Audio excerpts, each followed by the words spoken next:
ce tutoriel vidéo sur l'initiation à RealFlow, après avoir vu les paramètres du mode liquide, du type de particules liquides, eh bien on va voir les paramètres du mode gaz qui vont nous permettre de réaliser des flammes et des éléments gazeux en termes généraux, selon bien sûr les paramètres que l'on va étudier maintenant. Alors on va venir donc créer un émetteur. Donc sur une scène vide, alors on peut soit prendre par exemple un square ici, voilà. On va prendre ici un square, on va ici rejouer sur le scale, donc sur l'axe X par exemple on va mettre 4, voilà. Sur l'axe Z on va le réduire à 0,5 pour l'affiner, on va scale sur, on va mettre 8 pour l'allonger, voilà.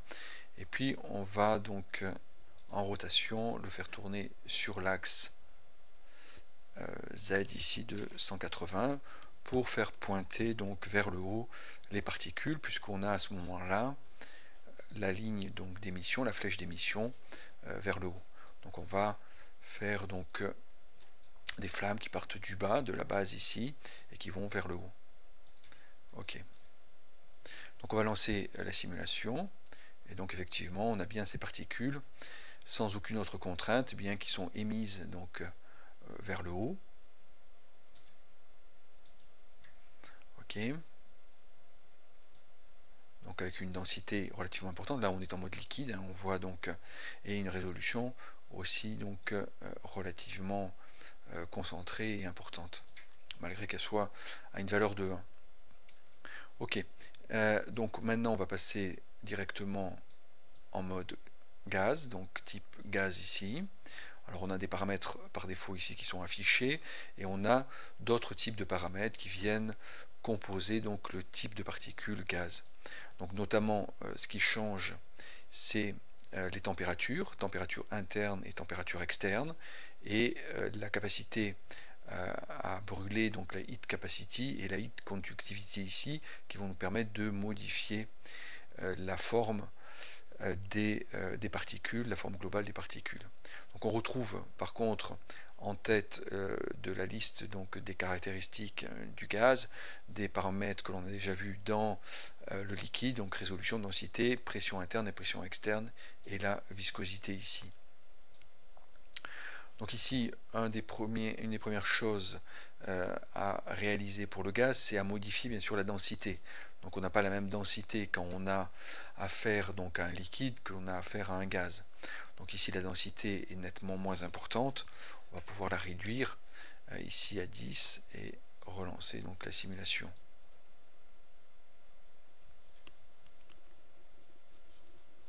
Voilà, donc à partir de ce moment-là, on a donc le gaz qui, les particules de gaz qui ont tendance donc à exploser et à se dissiper, étant donné qu'ici on a une densité relativement faible, qui fait que donc on a une dissipation dans l'air du gaz très rapidement, donc au bout de la deuxième frame ici, deuxième ou troisième frame. Si je laisse la simulation tourner, je vois que j'ai donc à ce moment-là le gaz qui se dissipe dans toutes les directions.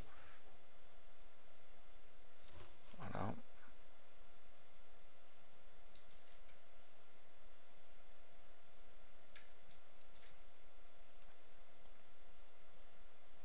Ok. Donc avant de modifier les autres paramètres, on va limiter, donc comme on veut réaliser des flammes, on va limiter donc la dispersion du gaz en l'enfermant à l'intérieur donc d'une enveloppe.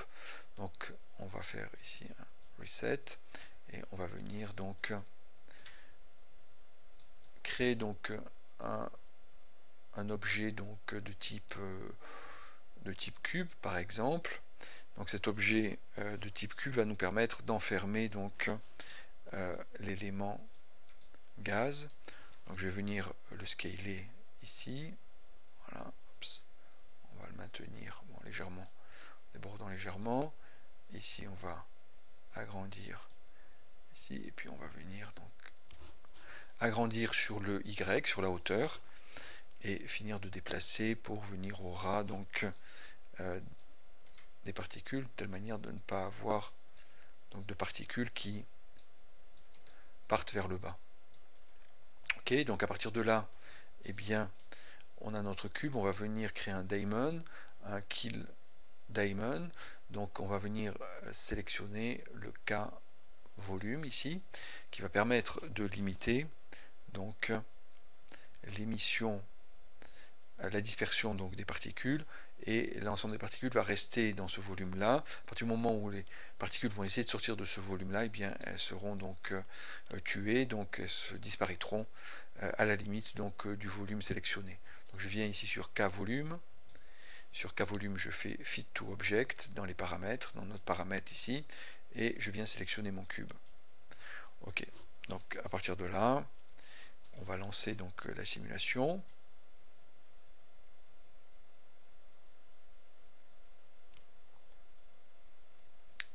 Voilà, donc on voit qu'en fait, il n'y a aucune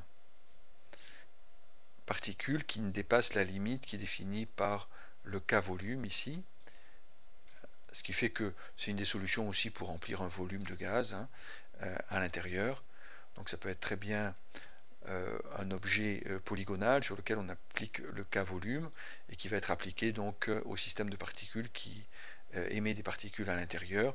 Et donc à ce moment-là, c'est une des possibilités pour venir remplir donc un volume, encore une fois, quel qu'il soit, d'un élément gazeux, ici volatile, qui va rapidement donc remplir donc le volume défini. Ok, donc je fais reset ici, hop, simulate reset, voilà, et je vais revenir juste sur le square, modifier le vrandom et hrandom qui sont à 0 par défaut, et les mettre à 1 pour à l'émission ne pas avoir donc quelque chose de trop régulier. Ok, donc ici on a réglé la densité, alors on va encore la descendre, on va la descendre à 2 par exemple. Ici, on relance la simulation. Ok. Donc on voit maintenant le fait d'avoir descendu donc la pression, la densité pardon, nous permet donc d'obtenir quelque chose, un gaz qui se maintient de manière un peu plus cohérente ensemble. Ok.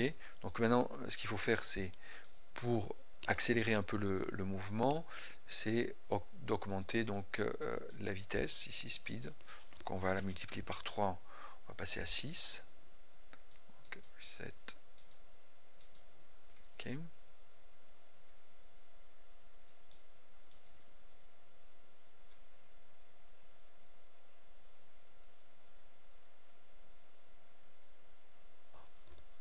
En augmentant ici donc la vitesse d'émission, on voit que l'on a maintenant un déplacement vers le haut de l'élément gazeux.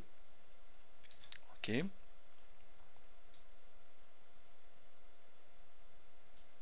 Ok.